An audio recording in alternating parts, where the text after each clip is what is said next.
Hi, everyone. I'm Katina McHenry at the McCombs School of Business, and you are joining us today on our Big Ideas Show, where we talk to our faculty about specific faculty research happening here in the McCombs School. Joining me today is IROM Professor Stathis Tompaidis. IROM stands for Information Risk Operations Management, and we are talking today about blackouts, power grid, and specifically about our issue we had in Texas very recently. Stathis has worked on research regarding power grids and blackouts, so that's what we're talking about today. Thank you so much for joining us today, Stathis. It's good to see you. Thank you, Katina. It's great to see you too. Thank you. Well, let's talk about your paper. It is called Modeling Dependent Outages of Electric Power Plants.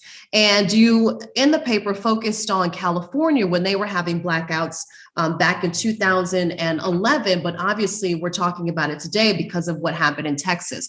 So your paper also focuses on some solutions, and from what you researched, the solution is to diversify. So talk a little bit about why you guys put the research together, and also how there's similarities between California and Texas, if there are any similarities.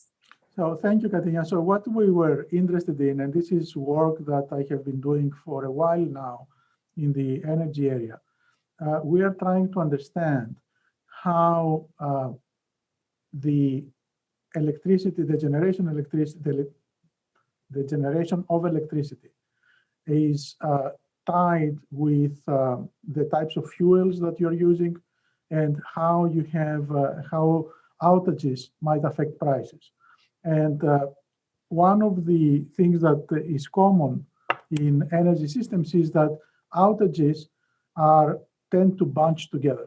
They don't happen it's not just one plant goes down and that doesn't affect anybody else.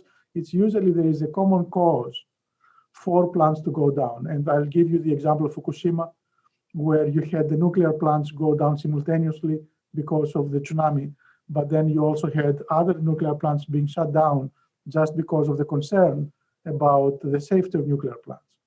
So when multiple plants go down together, what that does, it creates shortages in electricity, and it decreases the price of electricity.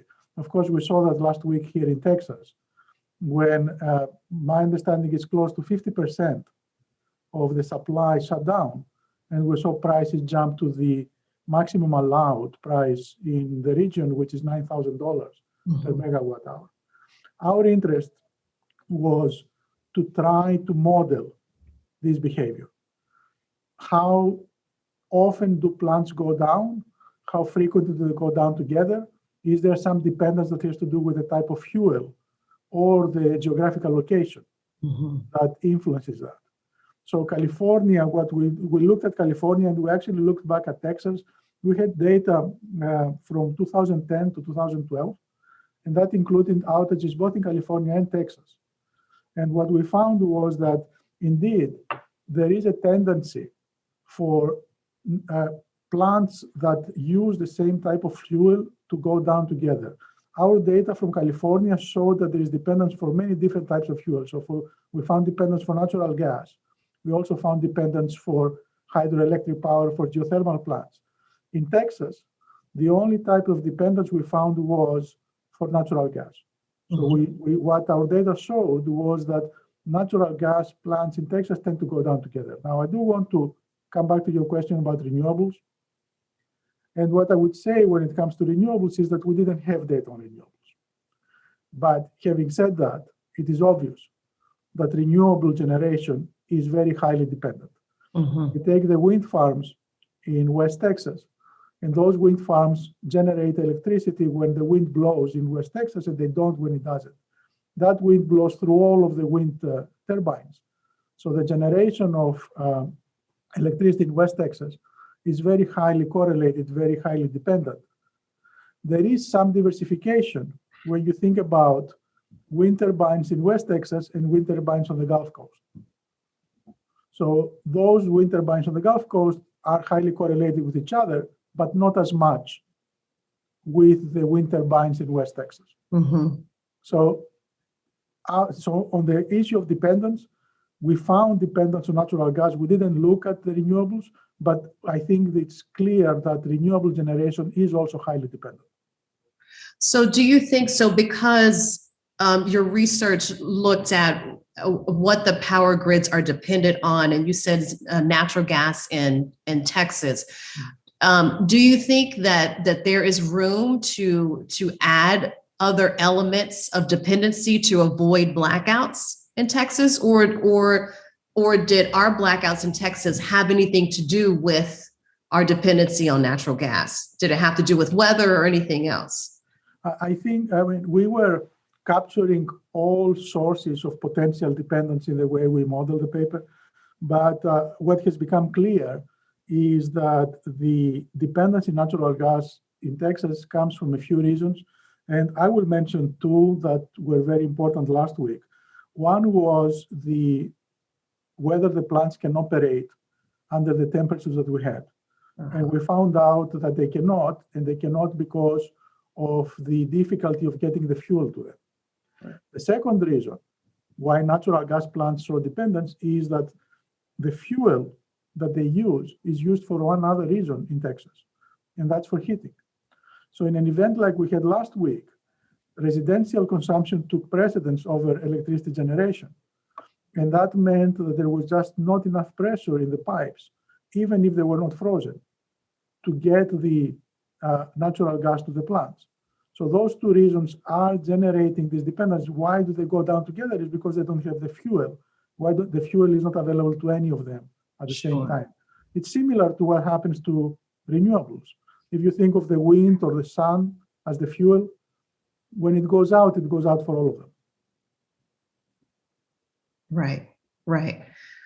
So you mentioned also Ercot in your paper. The paper was in 2019. Is that right?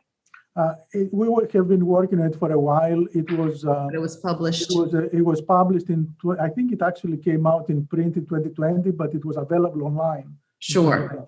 Okay. So back to my question. So you mentioned Ercot in the paper.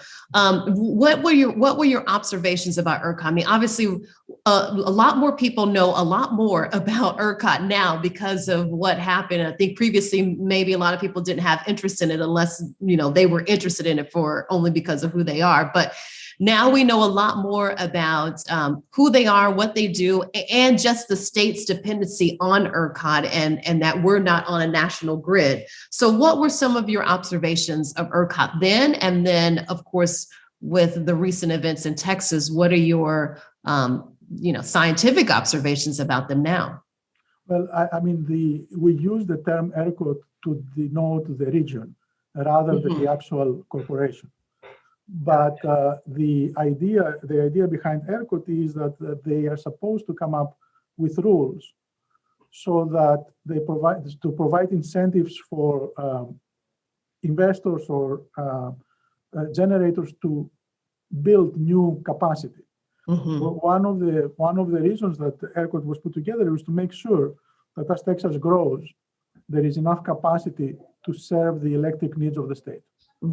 And they have come up with this market model that they're using to try to incentivize that type of generation. The Ercot model gives preference to generating electricity as cheaply as possible. That's what we all want. We want to get energy as cheaply as possible. It's important for industry to have cheap energy. Sure. And the types of sources that give you cheap energy right now would be renewables and would be natural gas. And what we have seen over the last several years is that type of generation, the share over the total amount of generation that we have, has grown a lot more into natural gas and renewables. And the reason is exactly the cost. And I'm not talking the marginal cost or the fixed cost, the all-in cost is cheaper to use natural gas and renewables. What that has brought us, it has brought us in a situation where we have now all this capacity installed, but we know, as I explained, we did the study about what happened between 10 and 12. We know that natural gas source dependence in outages. We know that renewables are dependent, the generation is correlated with each other. So we have now this fuel mix, which produces electricity cheaply, but at potentially the cost of less reliability. So that's where we are at. Now going forward, we still want to produce electricity cheaply. So we're still going to want to have the generators like the natural gas and the renewables. But what we would need to do is we're going to need to figure a way to also make them reliable. Reliable. Okay. All right. So speaking of renewables, the Texas governor talked a lot about solar and wind and renewables. Do you believe that it is going to be necessary to combine Texas's dependency on several different resources, wind, solar, and natural gas? What do you think the future looks like? Yeah, I think I would say this. I would say that Texas is blessed in many ways. And when it comes to energy, it is particularly blessed with many different sources of cheap energy. Renewables, wind, and solar, they're abundant. And the same thing for natural gas. So those things are not going away. On the question of what are we going to do in terms of can we have just rely on renewables? There is not the technology right now to make renewables reliable once they become too large a share of the generation. The threshold of how much that share is not known. So it's right now, and I should also say that when people talk about the capacity of the renewables, it's a little bit misleading. When you hear about 23 gigawatts of wind power in Texas, it's never 23 gigawatts because it never blows full force all across the state. So that's something that I want you to keep in mind. The capacity that is stated for the renewables is not measured the same way as the capacity for the other type of plants. Coming back to your question, we would need to stabilize the renewables with some other source of energy. It could be natural gas, it could be something else. Gotcha. So you can't have one without the other, basically. Not right now. Maybe in the future. What I think you would need is some type of storage. And the storage right now is very expensive. And so in the long run, as we develop storage capabilities, then you could see a future when the renewables are generating energy in a very intermittent fashion, but the storage can smooth that generation across time and provide us a very stable electric grid. Gotcha. But the type of storage we're talking about, it's not realistic at this point. The cost and the amounts of it we would need do not exist. Yeah. And when I say storage, it can be hydroelectric, it can be batteries, but it's just not available. Gotcha. How far in the future do you think that will be a reality? 20, 30, 50 years. Wow. Yeah. Wow. I want to go back to one question in regards to just the growth in Texas. How much do you believe the growth in Texas has to do with its capacity to handle the issues with the power grid and its demand on natural gas for also heating as well as providing power? We have enough energy.